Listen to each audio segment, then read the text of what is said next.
Dear students, class 9th maths chapter 8 exercise 8.1 का question number 1 solve करते हैं। Question number 1 में हमको बोला गया है if the diagonals of a parallelogram are equal then show that it is a rectangle. Means एक parallelogram है जिसके डायगोनल्स इक्वल हैं, तो हमको बताना है कि वो एक ट्राइंगल है, ये हमको प्रूव करना है। तो लिखते हैं to prove A B C D is a rectangle. A B C D जो हमने एक फिगर ड्रॉ किया है, इसको मैं बताना है रेक्टेंगल है। तो रेक्टेंगल होने के लिए अगर कोई पैरेललोग्राम रेक्टेंगल होगा तो उसके लिए कंडीशन है कि उसका कोई सा भी एक एंगल 90 डिग्री का होना चाहिए। तो हम क्या करेंगे, पहले दो ट्राइंगल कंसीडर करेंगे जिनको हमें कॉन्ग्रुएंट प्रूव करना है। तो हम triangle A D C consider कर रहे हैं और triangle B C D consider कर रहे हैं। तो लिखेंगे in triangle A D C and triangle B C D हमें गिवन क्या है, A D equal to B C. Given क्यों है ये, क्योंकि पैरेललोग्राम है और पैरेललोग्राम की अपोजिट साइड्स हमेशा इक्वल होती हैं। तो लिखेंगे A D equal to B C, A D equal to B C, ये हमको गिवन है। ए सी इक्वल हो जाएगा बी डी के, क्योंकि बोला गया है कि diagonals of a parallelogram are equal. तो इस जो भी पैरेललोग्राम हमको दिया गया है इसके डायगोनल्स इक्वल हैं, तो A C equal to B D, तो ये भी गिवन है हमको, A C equal to B D given. अब ट्राइंगल फिर से देखिए आप, A D C and B C D, इन दोनों ही ट्राइंगल में डी सी साइड कॉमन आ रही है। तो लिखेंगे D C equal to C D. D C कह लो पहले वाले ट्राइंगल के लिए और सी डी कह लो दूसरे ट्राइंगल के लिए, हैं तो एक ही बात, दोनों बराबर हैं। तो लिखेंगे कॉमन। अब हम S S S congruency rule से दोनों ट्राइंगल्स को कॉन्ग्रुएंट प्रूव कर देंगे।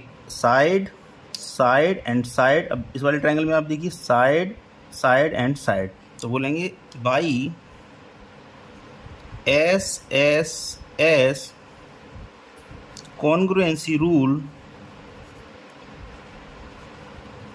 By S S S congruency rule triangle A D C is congruent to triangle B C D.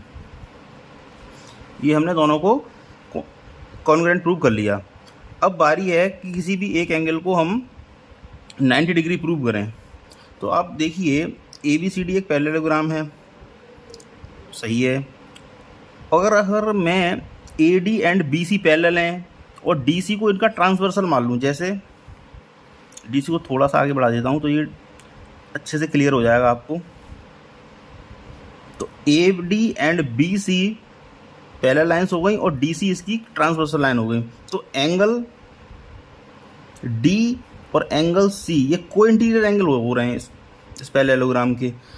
तो पहले मैं सी पी सी टी से इन दोनों ट्राइंगल्स को इक्वल प्रूव करूँगा। तो लिखते हैं by C P C T angle A D C is congruent to triangle is equal to angle B C D. मैंने क्या किया, दोनों ट्राइंगल को कॉन्ग्रुएंट प्रूव कर लिया और सी पी सी डी से मैं कह सकता हूँ एंगल ए डी सी और angle B C D equal हो जाएंगे। अब ये इक्वल हो गए। और फिर से आप देखिए जो मैंने बताया था अभी, angle A D C and angle B C D ये कोई इंटीरियर एंगल बनना है। क्यों बनना है कि A D and B C जो पैरेलल लाइन्स है, इसको डी सी क्या ट्रांसवर्सल लाइन है इनकी। तो angle A D C and angle B C D ये को इंटीरियर एंगल हो रहा है और को इंटीरियर एंगल्स का सम 180 डिग्री होता है। तो लिखेंगे angle A D C plus angle B C D equal to 180 degree.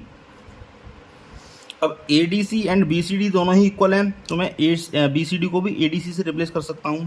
तो लिखूँगा angle A D C plus angle A D C equal to 180 degree. इनको जब सम करेंगे तो हो जाएगा twice of angle A D C equal to 180 degree. यहाँ से एक रिजल्ट निकल आएगा, angle A D C equal to 180 degree by 2 means angle A D C equal to 90 degree. यही हमको प्रूव करना था, इसका एक एंगल 90 डिग्री का हो जाए।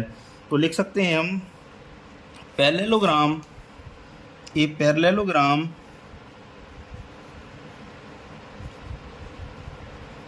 with one of its angle 90 degree is a rectangle। किसी भी पैरेललोग्राम का एक एंगल 90 डिग्री का हो जाए तो वो रेक्टेंगल कहलाता है। तो हैंस बोल सकते हैं ABCD इज ए रेक्टेंगल। बहुत सिंपल क्वेश्चन था, इसका सॉल्यूशन हमने कर दिया। Thank you very much.